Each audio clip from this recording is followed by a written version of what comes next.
Bismillahirrahmanirrahim. Assalamualaikum warahmatullahi wabarakatuh. Waalaikumsalam warahmatullahi wabarakatuh. Alhamdulillah. Wassalatu wassalamu ala Rasulillah wa ala alihi wa ashabihi wa man wala amma ba'd. Bapak Ibu jamaah tarawih yang dirahmati Allah, kita bersyukur kepada Allah Subhanahu wa taala atas nikmat yang diberikan kepada kita. Selawat dan salam untuk junjungan kita Nabi Muhammad sallallahu alaihi wasallam. Allahumma shalli ala sayyidina Muhammad wa ala alihi wa ashabihi ajma'in. Bapak Ibu jemaah yang berbahagia,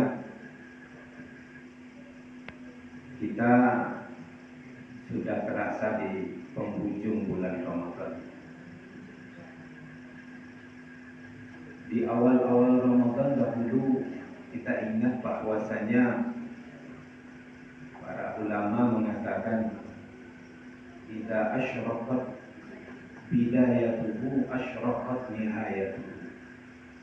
Seseorang itu kalau mulainya bagus, akhirnya juga akan bagus. Ramadan juga seperti itu. Apabila mulainya bagus, akhirnya juga akan bagus. Bagaimana mulainya bagus? Bahwa kita memulai Ramadan ini dengan motivasi dan niat betul-betul ingin mendekatkan diri kepada Allah Subhanahu wa taala. Di dalam sebuah hadis Rasulullah sallallahu alaihi wasallam mengatakan, "Innamal a'malu bil khawatimiha." Sesungguhnya amal kita itu yang akan diperhitungkan adalah khitamnya, khawatimnya atau penutupnya. Jadi siapa yang berhasil sampai kepada penghujung, berarti ujungnya itu yang akan dihitung. Karena yang akan dihitung itu adalah ujung-ujungnya, berarti hari yang tersisa ini memang diminta kesabaran kita. Bagaimana kita bisa sampai kepada akhir di bulan Ramadan. Kemudian Bapak Ibu jemaah yang berbahagia, di penghujung bulan Ramadan karena banyak pelajaran yang diberikan oleh Rasulullah Sallallahu Alaihi Wasallam. Rasul mengajarkan kepada kita bahwasanya justru di 10 terakhir bulan Ramadan Rasul meningkatkan amalnya. Ditinggalkannya dunia, ditinggalkannya istri-istrinya, beliau pindah untuk sementara tinggal di masjid. Nah, itulah yang kita kenal dengan i'tikaf. Bahwa beliau tinggal di masjid, apa yang dilakukan? Semata-mata untuk lebih mendekatkan diri kepada Allah Subhanahu wa taala. Aisyah mengatakan, kata Aisyah, apabila masuk 10 terakhir, Nabi melakukan 3 hal. Yang pertama, syadda mizarah. Yang pertama itu mengencangkan sarungnya. Nah, mengencangkan sarungnya ini maksudnya adalah meninggalkan istri-istrinya dan secara umum beliau meninggalkan dunia. Jadi masuk 10 terakhir Nabi justru meninggalkan dunia. Hal-hal yang berbau dunia justru Nabi berusaha untuk meninggalkannya. Tentu sangat kontras dan beda dengan umat Islam sekarang ini. Kenapa? Umat Islam sekarang ini justru begitu masuk 10 terakhir, begitu sudah tercium aroma Idul Fitri, justru mereka sibuk untuk urusan dunia. Urusan pakaian, baju rayo, urusan makanan-makanan, apa yang akan dimakan hari rayo, sibuk dengan itu. Artinya itu adalah urusan dunia. Berarti Bapak Ibu jamaah yang berbahagia, yang pertama dari yang diajarkan oleh Rasulullah Sallallahu Alaihi Wasallam itu banyak umat Islam sekarang yang tidak melaksanakannya. Yang kedua, Nabi ahya lailahu, menghidupkan malam-malamnya. Menghidupkan malam-malamnya artinya Bapak Ibu jemaah yang berbahagia, bahwa di penghujung bulan Ramadan ini justru Rasulullah Shallallahu Alaihi Wasallam mempersedikit tidurnya. Apakah beliau tidur? Tidur, pasti beliau tidur. Tapi mungkin dikurangilah jumlah tidurnya. Kenapa? Karena agar lebih banyak space bagi beliau untuk mendekatkan diri kepada Allah Subhanahu wa Ta'ala. Dengan apa? Salatkah, dengan berzikirkah, atau dengan bertilawah. Itu yang diajarkan oleh Rasulullah Sallallahu Alaihi Wasallam di penghujungnya. Kemudian yang ketiga, Rasulullah Sallallahu Alaihi Wasallam aiqadha ahlahu. Ternyata Nabi ini di dalam beribadah tidak memikirkan dirinya seorang. Beliau membangunkan keluarganya. Bapak Ibu jemaah yang berbahagia. Nah, apalagi kalau kita baca-baca bahwasanya penghujung bulan Ramadan itu ada Lailatul Qadar. Makanya tidak salah Rasulullah SAW mengatakan bahwa innamal a'malu bi khawatimiha, bahwa amal itu penghujungnya. Nah, di Ramadan sudah pasti, karena Lailatul Qadar itu yang lebih baik dari 1000 bulan itu letaknya di mana? Letaknya adalah di 10 terakhir. Kemudian diperkecil oleh Rasulullah SAW di malam-malam ganjil 10 terakhir tersebut. Jadi carilah Bapak Ibu di malam ganjil. Tapi kalau kini kok bicara malam ganjil itu ganjil tapi satunya tak, karena ada yang mulai Rabu, ada yang mulai Kamis. Berarti ganjil kalau tiap malamnya ganjil tuh. Kalau tiap malamnya ganjil lah, tiap malam saja hidupkan malam. Ya Laila. Bapak Ibu jemaah yang berbahagia, kalau seandainya awak tidak bisa, mungkin dengan keadaan kita masing-masing, mungkin kita belum sempat untuk iktikaf di masjid. Atau masjid yang di sana ada iktikaf tempatnya jauh, atau kalau kita iktikaf anak-anak dan cucu-cucu tinggal ya, kita bisa menghidupkan malam itu di rumah. Bagaimana caranya? Ya, tadi dengan mengurangi tidur. Kalau biasanya jago waktu kuampe ya tambahlah agak setengah jam, tambahlah agak sejam, jago ketiga ya laksanakanlah. Rasulullah Sallallahu Alaihi Wasallam kan mengajarkan kepada kita. Beliau mengatakan kalau seseorang mau tidur, setan itu mengikatkan 3 tali di leher seorang muslim.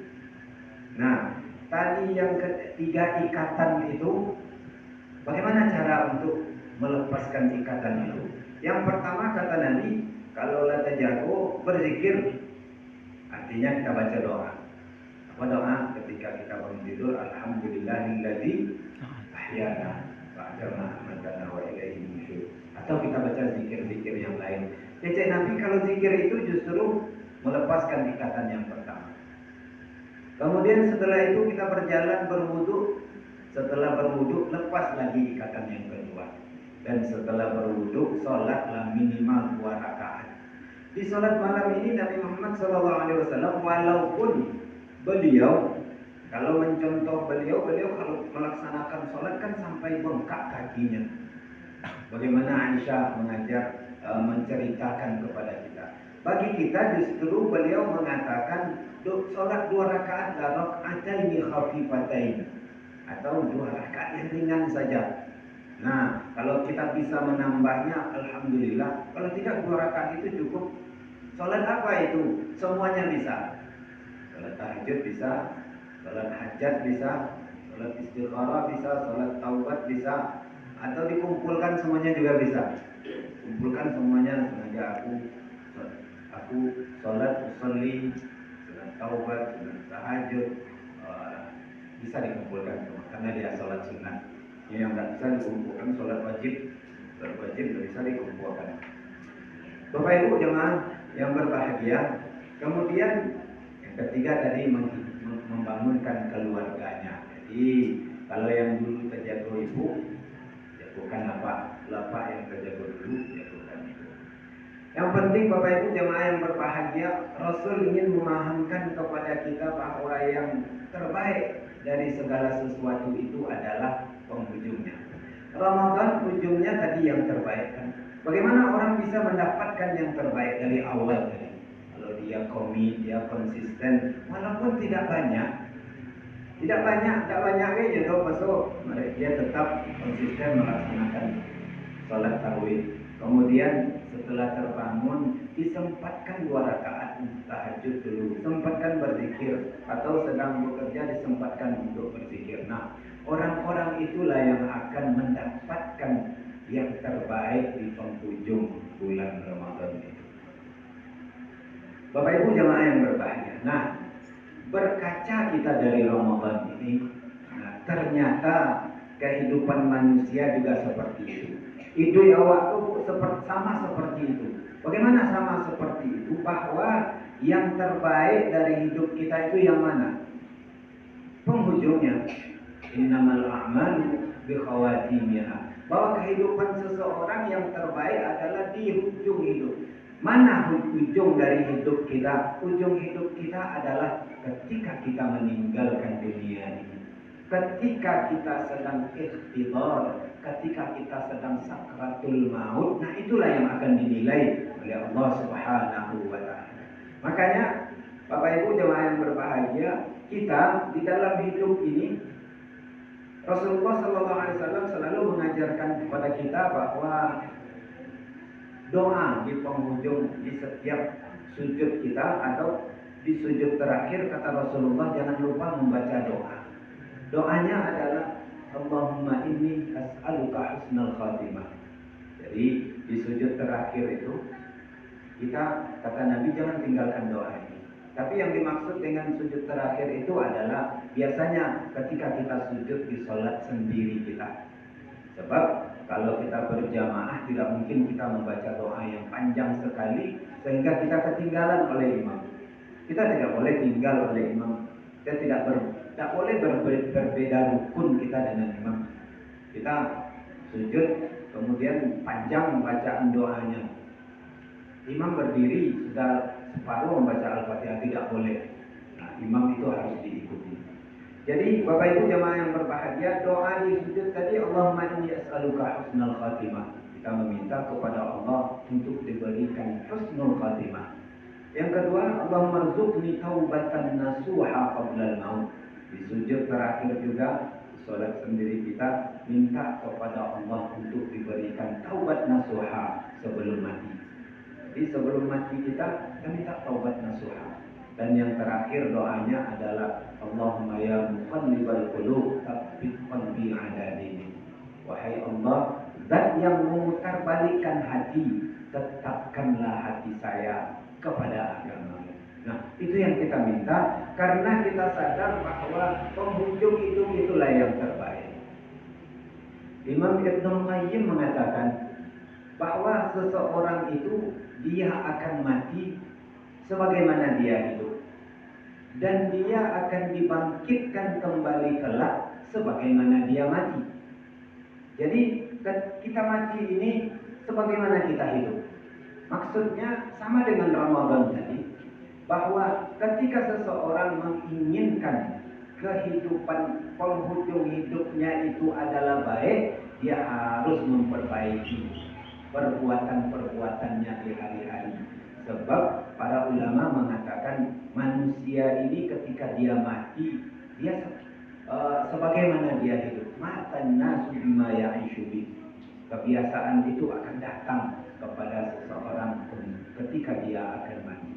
Karena mati inilah, kondisi mati inilah yang menentukan seseorang akan dibangkitkan, maka memang kita harus memperhatikan itu, minta terus kepada Allah Subhanahu wa taala husnul khatimah, terus minta kepada Allah husnul khatimah, minta terus kepada Allah husnul khatimah. Allahumma inni as'aluka husnul khatimah. Bapak Ibu jemaah yang berbahagia. Kemudian Yang terakhir, Rasulullah Shallallahu Alaihi Wasallam pernah mengatakan, al-kayyisu man dana nafsahu wal amalu lima ba'dal maut. Nabi mengatakan bahwa orang yang cerdas itu adalah mereka yang dia mempersiapkan dirinya dipersiapkan ma ba'dal maut, setelah mati nanti. Itulah yang orang cerdas di atas dunia ini, bahwa dia hidupnya, kalau untuk dunia dia visinya luar biasa, tapi untuk akhirat dia pasti mempersiapkan sesuatu untuk apa yang akan dibawanya setelah mati. Karena Bapak Ibu jemaah yang berbahagia, kita tahu, kita sadar bahwa kehidupan kita tidak di sini saja. Mati itu adalah justru awal dari sebuah perjalanan yang sangat panjang. Jadi perjalanan yang sekian panjang itu akan ditentukan oleh bagaimana matinya kita, dan matinya kita ditentukan oleh bagaimana kehidupan kita. Jadi untuk itu Bapak Ibu jemaah yang berbahagia, kiranya tidak ada lagi alasan bagi kita untuk tidak bertaubat kepada Allah Subhanahu wa taala. Nabi kan selalu memotivasi kita, tubu ilallah, kata Rasulullah. Taubatlah kalian. Saya saja, kata Rasulullah, lebih dari 75 kali taubat sehari semalam. Nabi sering membaca astaghfirullahaladzim alladzi la ilaha illa huwal hayyul qayyum wa atubu. Kenapa kita susah untuk mengucapkan yang ringan itu, sementara Nabi kita Muhammad SAW menyuruh kita untuk itu. Juga tidak ada alasan lagi bagi kita untuk lalai di atas dunia ini.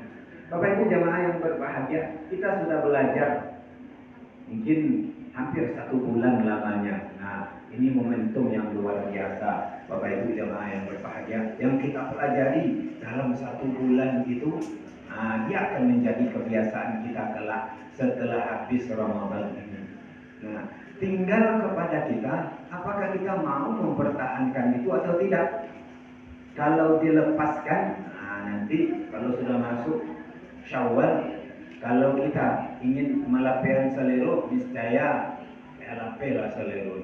Atau ketika kita kendorkan amal kita, tentu dia akan menjadi kendor. Bapak Ibu, kalau kita ingin mempertahankan adalah mereka cepat bangun dan mereka melaksanakan sholat malam, sholat tahajud, walaupun 2 rakaat yang simpel, yang singkat tadi. Kemudian kalau di Ramadan kita lebih daripada beberapa halaman yang kita baca di luar Ramadan, jangan ditinggalkan. Baca sekedar bagi kita untuk menjaga bahwa kita terus menjaga keberlanjutan beribadah kepada Allah Subhanahu wa taala. Demikian juga dengan amalan-amalan lainnya. Makanya Bapak Ibu jemaah yang berbahagia, betul-betul Ramadan ini yang terbaik, dan mudah-mudahan kita selalu meminta kepada Allah Subhanahu wa taala memberikan kita konsistensi untuk bisa mempertahankan amal itu setelah Ramadan, walaupun tidak sebanyak di bulan Ramadan. Itu saja Bapak Ibu jemaah yang berbahagia, mudah-mudahan yang mau sampaikan berfaedah bagi Allah dan bagi kita semuanya. Billahi taufiq wal hidayah. Wassalamualaikum warahmatullahi wabarakatuh. Waalaikumsalam warahmatullahi wabarakatuh.